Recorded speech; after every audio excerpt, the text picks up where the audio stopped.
Hello, ladies and gentlemen. My name's Steps Basic. I'm Stephen Phillips. Whichever channel it's one happens to be on that you're watching it. So, this is May. This is technically a video I've been working on for months now. I figured May is actually the best time to put it out because it's not only Mental Health Awareness Month, but it's also EDS Awareness Month, which is one of the things I wanted to talk about. So, first, let's start with EDS.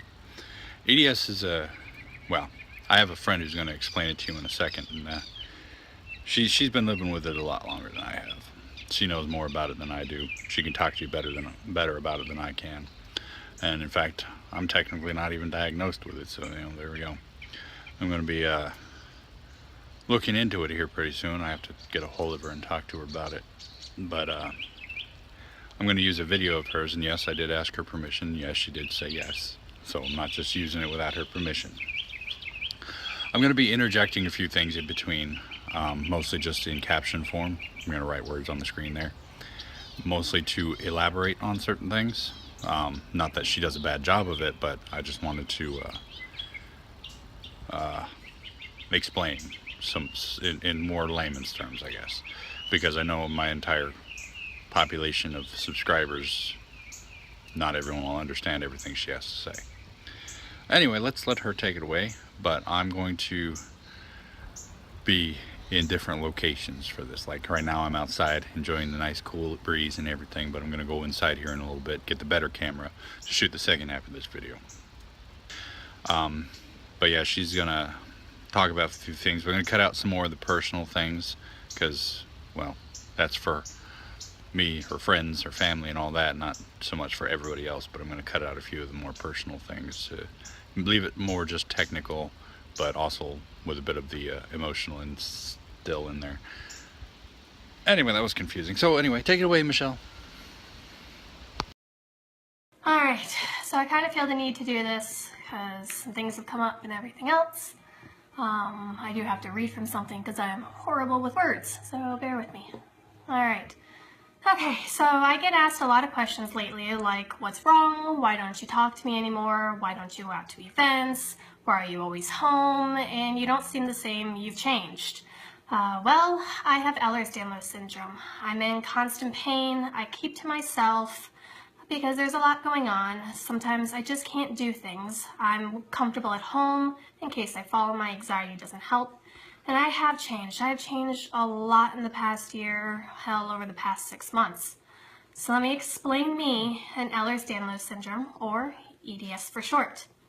EDS is a connective tissue disorder that affects my blood, the way my body produces collagen. Collagen is the glue or stuff that holds your body together. Collagen is found throughout your body, from skin to organs to blood vessels. There are also several forms of EDS in varying degrees. I have Ehlers-Danlos syndrome type 3 hypermobility. Because of that, I can do things like this, and all my joints go past 90 degrees, and my hands are crazy, and I'm good at yoga and everything else. EDS causes me to hyperextend, dislocate, have subluxations on my joints. I bruise really, really easily. My skin tears easily. I'm constantly tired. I've sprained my ankle more times than I can count doing the simplest things. I have stomach problems. Don't worry, won't go into those. Constant muscle spasms. I heal slower than normal people, TMJ, and POTS, which I'll go into in a few.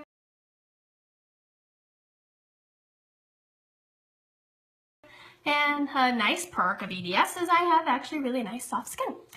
I have had EDS my whole life. It's a genetic disorder, so it's here for good.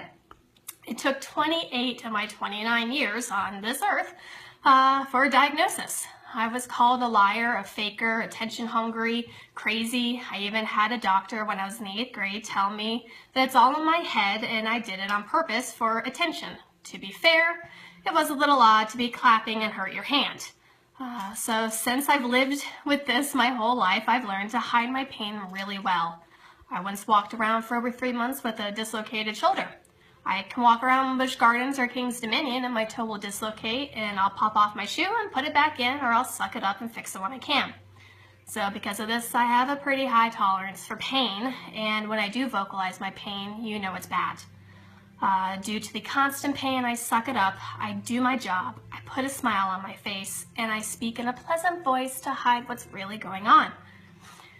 Alright, so real quick I'll tell you about POTS, or postural orthostatic tachycardia syndrome. Due to my muscles in my legs being crappy from the EDS and not really working, when I stand up, my muscles should contract and hold the blood levels even. So they don't, so my blood pulls from my head and into my legs, causing that head rush when you stand up too fast, but it's all the time. My blood pressure can't regulate and it plummets and then bounces up really high again. Causes me to get really dizzy, blackout, or fall. Sometimes it's really bad if I'm standing for too long. My legs start to really hurt and then the wobbles kick in, and then I'm going to, either get that feeling of passing out, and stuff like that. On bad days, bad POTS days, I feel hungover or like I have the flu.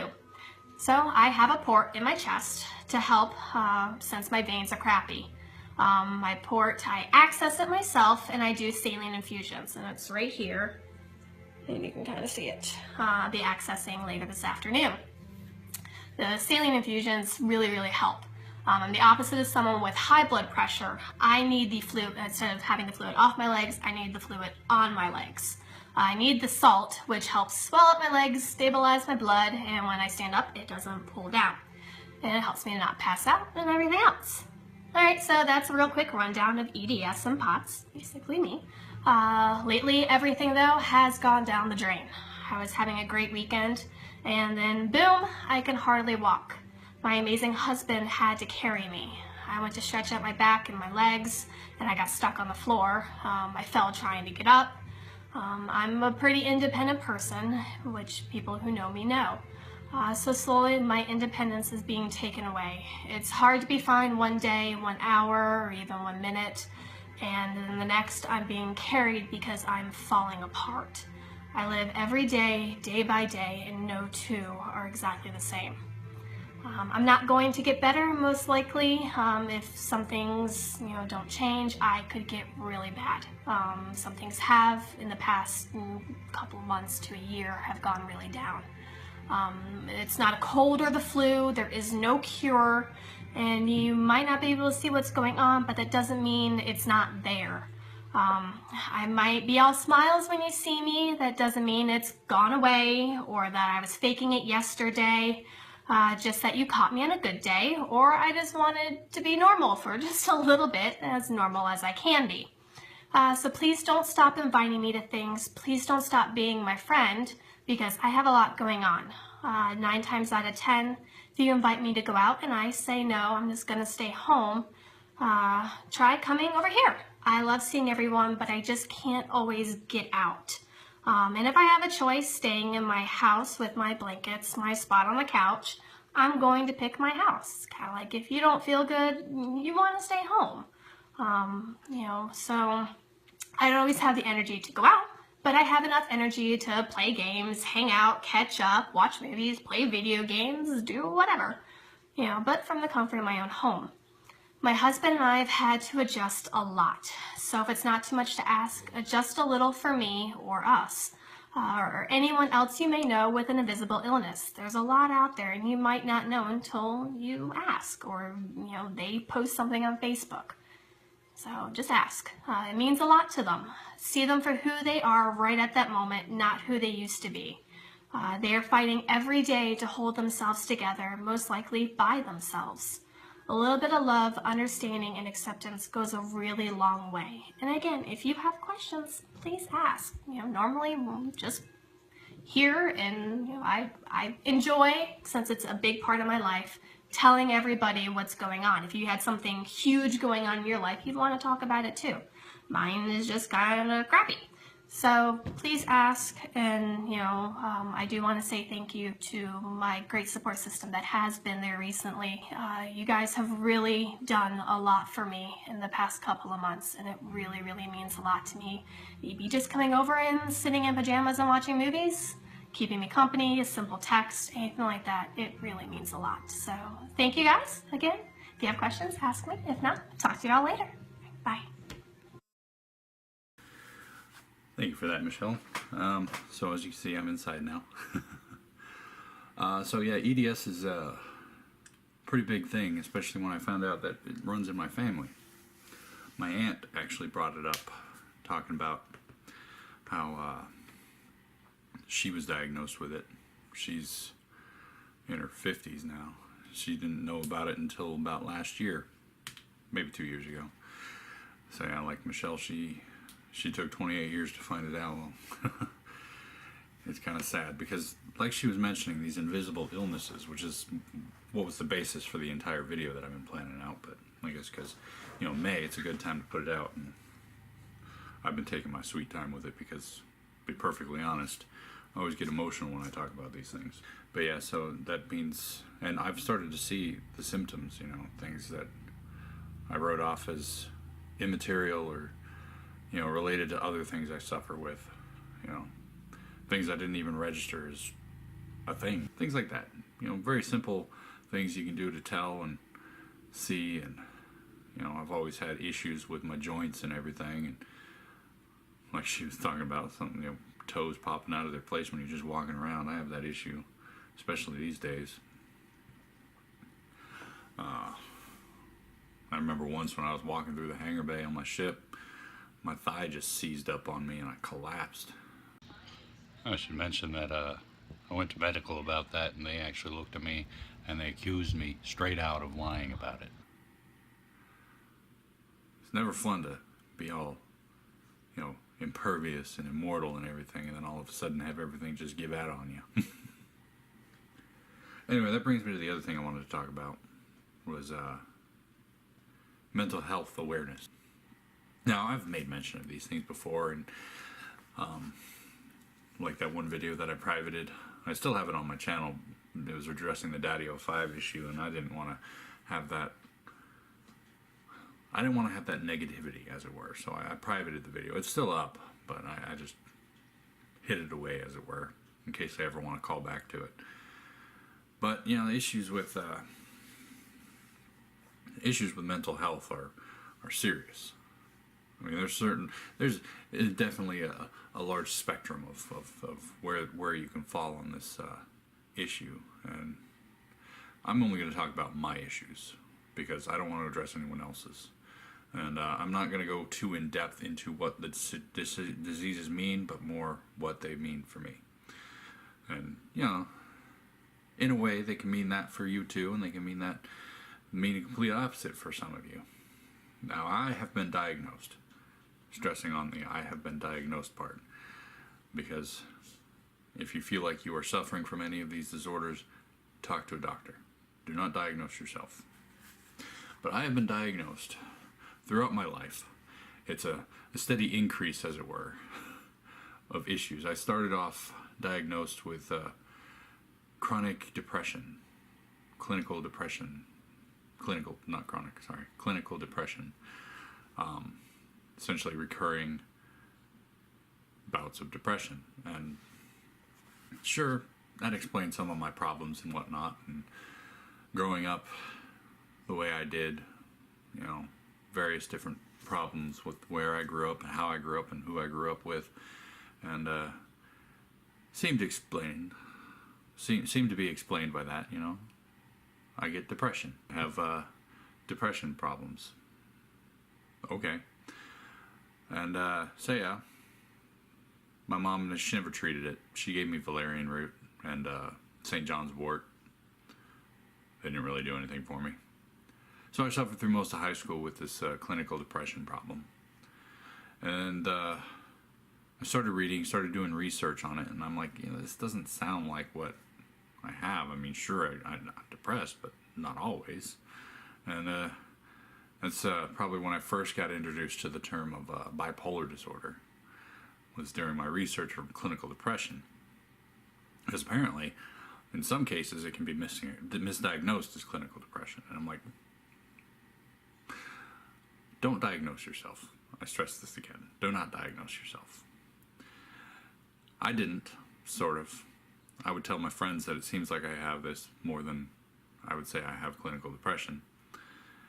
But I was okay with clinical depression because that's technically a treatable disorder. And I left it that way. I didn't press the doctors for it. So then I joined the military. And that's part of the reason why I didn't press for a bipolar disorder. And I joined the military, and symptoms got out of control.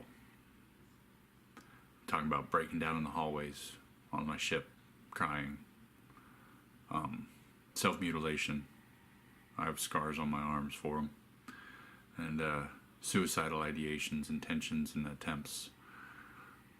Yes, I tried to kill myself several times.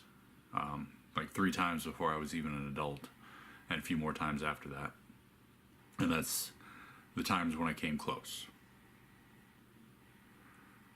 Interestingly enough, I found out later on, got the official diagnosis from my doctor while I was in the military. I got the official diagnosis of bipolar disorder with schizophrenic tendencies. Okay.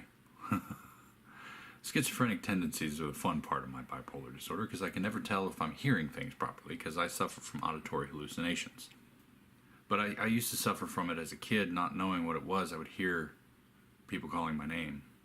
And not just the whole, you're out in a crowd, you thought you heard someone call your name. Now I'd be sitting in my room late at night, staring at the wall, listening to my name being whispered at me over and over and over again. Some people, they suffer full-on auditory hallucinations where they'll hear music, they'll hear things that are out of place and whatnot. Some people will have visual. I've had a few visual ones myself. I'll go into that in a minute. But mine's mostly focused on the auditory hallucinations, and I didn't talk to my mom about that because, again, I didn't want to be insane. However,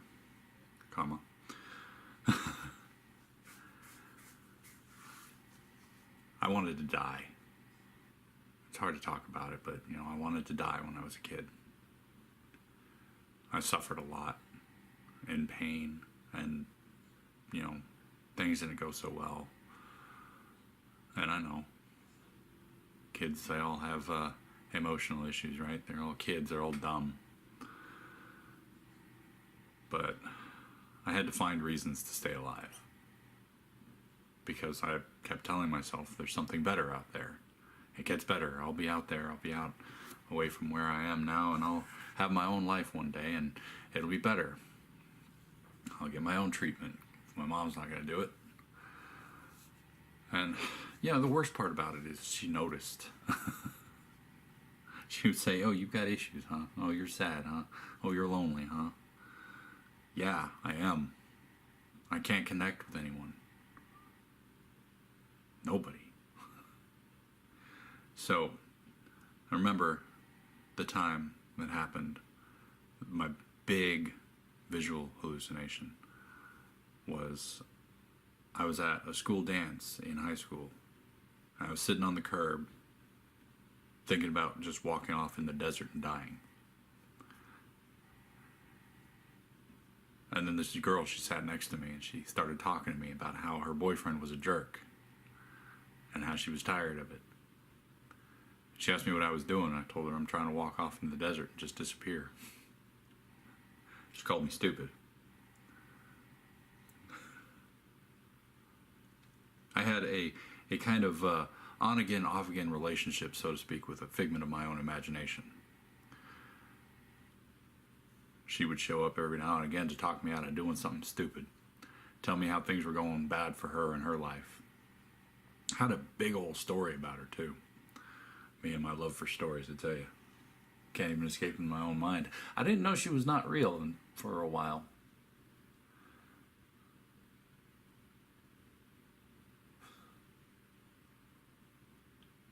I pieced together a lot of this, by the way, over the years. It's taken me some time to come to grips with the fact that she never existed.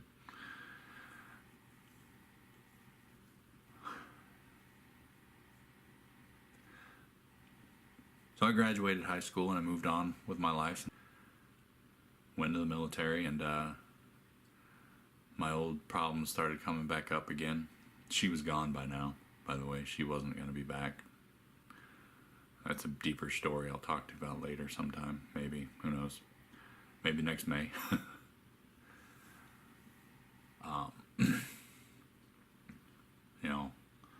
cutting issues. I remember one really bad day sitting in the shower in my barracks with a steak knife just cutting into my arm.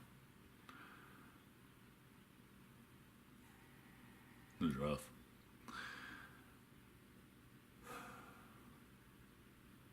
So I got diagnosed as officially bipolar now. They told me, you know, if you'd have told us you were bipolar from the beginning, we wouldn't have let you in, right? I'm like, yeah. And you know, right now we have grounds to kick you out, right? I'm like, yeah. Do you want me to kick you out? I'm like, no. I remember that moment. I was sitting in Sergeant Reese's, or not Sergeant, Lieutenant Reese's office on the USS Carl Vinson, my first ship there. My friend turned me in because she saw cuts on my arm. She's like, he needs help. I'm like, yeah, I probably do. I was mad at her for a couple minutes.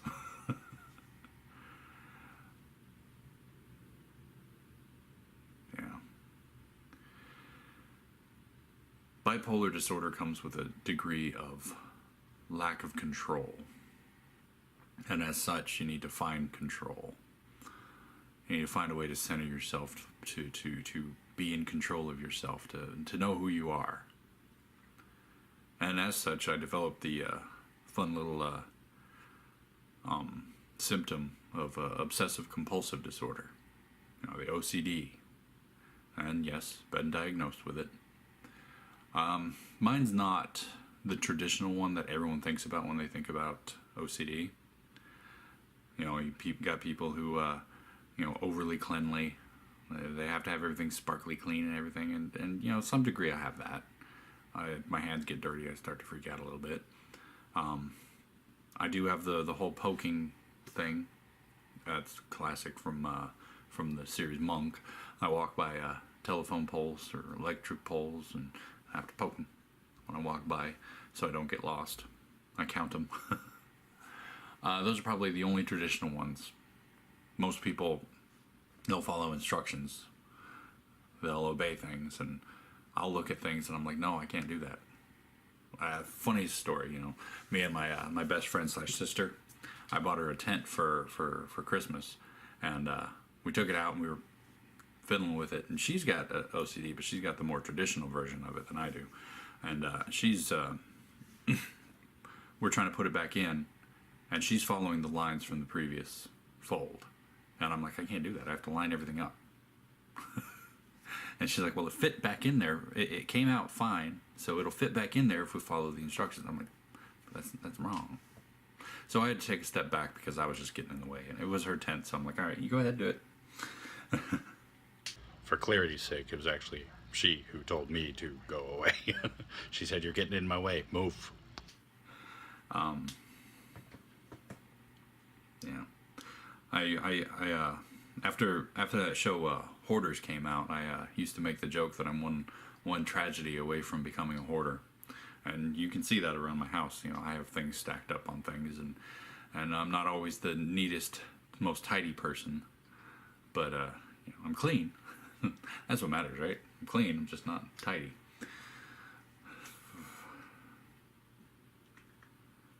And then you know, I was diagnosed after leaving the military with PTSD. The thing about that is it actually didn't come from my military service. Well, maybe some of it did, but not all of it. You know, like I mentioned in that video, I don't know how many of you actually saw it, but you know, I suffered long-term child abuse. You know, physical, mental, neglectful child abuse. All different forms. And as such, you know, things became wrong. Even nowadays, I'll hallucinate insects walking around, you know, friggin' cockroaches, because we lived in such squalor, as it were. My mom never tried to deal with the cockroaches, apart from to, you know, get Raid and say spray them. And you know what's bad when you got friggin', when the cockroaches stop being afraid, that's when you know it's bad. That's when I found out you could get cockroach bites.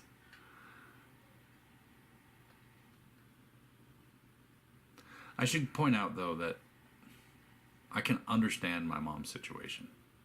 I know I talked kind of bad about her last time. Well, maybe not. But I understand her situation. I mean, she didn't want us to be a single mom. She didn't know that the man she loved was going to kill himself.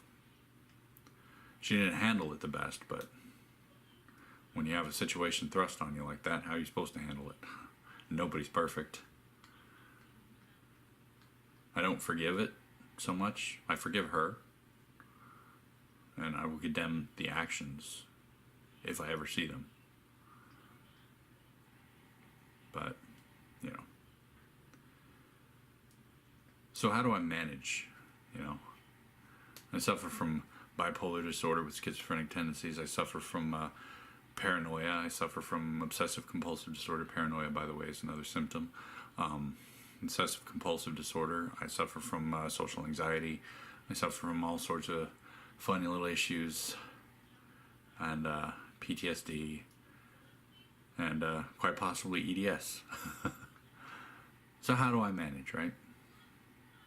Well, you know, I've had people tell me, you know, you're such a strong person, you know. I even got accused of being interesting recently. And, you know, it's true. I guess if you think about it, I am kind of interesting if you look at my entire life. I'm like, wow. But the OCD helps me manage, actually, oddly enough. I formed a schedule. And, you know, wake up in the morning, get my bug ready for school, get her to school, come home, work out, edit videos, write, pick up bug from school, hang out with her, play, entertain, educate, all the important stuff. Brush my teeth, change my PJs, record my videos, go to bed. 6 o'clock to midnight. That's my schedule, and it helps. But also breaking the schedule helps sometimes, because you hit that rut. You always follow the schedule. You need to break it occasionally. Like last night, I didn't change in my PJs. I wore this, and yeah, that helps. But the one thing that really saves my life so much, I mean, there's some other stuff I haven't told you about in there that's a little bit more personal than I'm sure I'm ready to tell yet. But my bug, she's everything to me. You know, she keeps me going. She keeps me smart. She keeps me on the ball. She keeps me from doing anything stupid. And she'll call me out on things too. She's good at that. I'm so lonely. No, Dad, you're not lonely. You got me. I'm like, well, you're darn right. Don't have anyone who loves me. Well, Dad, you got me. I love you. I'm like, well, you're darn right about that. She won't let me think negative thoughts. I say I'm old, and she's like, you're not old. I'm like, well, I'm older than you. Not everybody has that. And to be perfectly honest, not everybody with my conditions can handle that. And be 100% honest, sometimes I'm worried about myself around her. You know, bipolar is not exactly a stable condition. And, yeah. Fears, man, fears. We all got our fears. Mine's turtles, and that'll do something bad. But, you know, I manage. I make do. Some days are good days. Some days I'm actually kind of happy. Today, not so much. It's overcast, it's gloomy, and all my joints are on fire, and I'm stiff as a frickin' board. And depression's... Let's see, we're going on like 3 weeks of solid depression right now. It's always fun. And, you know, like she said, I'm pretty good at putting on a happy face because I just want to be normal sometimes. You can tell the people who are truly suffering from disorders like mine and other stuff is because we seek the normal. We want to be normal. We want to have a day when we can just be a friend or hang out or enjoy company And of course, you know, she's got the EDS, and I've got the paranoia and social anxiety, and she's got it to a degree too, and PTSD and the OCD and all that stuff, and it makes it darn near impossible sometimes to feel normal around other people when I'm sitting there thinking about how's this person going to try to kill me. How's this person going to hurt my kid? How's this person doing what? But I do my best. And that's basically all we can call for sometimes. I'm 31 now.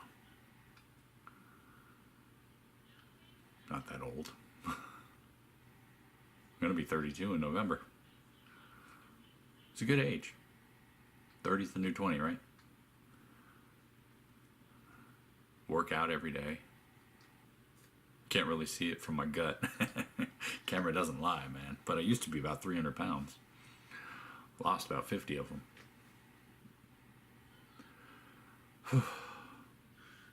But anyway, I think that's about all I'm going to talk about on this subject.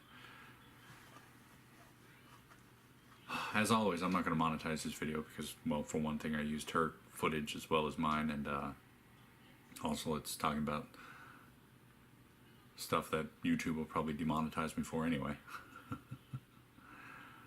But I'm going to include in the description, I'm going to include the number for the suicide prevention hotline and other such. There's a vast variety of places you can go to. You can call up, you can talk to them, and it's important that you have those services available to you because, well, quite frankly, without them, there wouldn't be a lot of people around. And some people who could really help out the world, right? That's what we all hope for anyway. I wasn't even going to make this, to be perfectly honest. I wanted to, and I kept putting it off and saying I'm going to do it. But I kept losing my nerve because I know how emotional I get with these things. I kept myself very stoic this time, though. Good on me. Perfectly honest, though, this one YouTuber, probably my favorite, he started discussing things, you know. Jeff Holiday. He's hilarious. He's funny. He talks about bad science and other stuff. And love the guy. He's great. He's got his wife and his kid, and they're happy and they have a good life. And, you know, he started talking about this stuff, and I'm like, that sounds very reminiscent of what stuff I went through. And, yeah. Really said, go ahead and do it. Make the video. You've been working on this forever. Get to it. But anyway, thank you for watching this episode, this video. Remember, look up the EDS, look up things. If you feel like you may be suffering, call somebody, talk to somebody, have friends. Even if it's hard to have friends, have friends. I mean, I've got at least 3 of them. Yeah, and there's not going to be a next time for this, except for maybe next Awareness Month. Who knows? I know Memorial Day I'm going to do a video about, you know, veterans and people who have died in service. So, yeah. Until then, good night.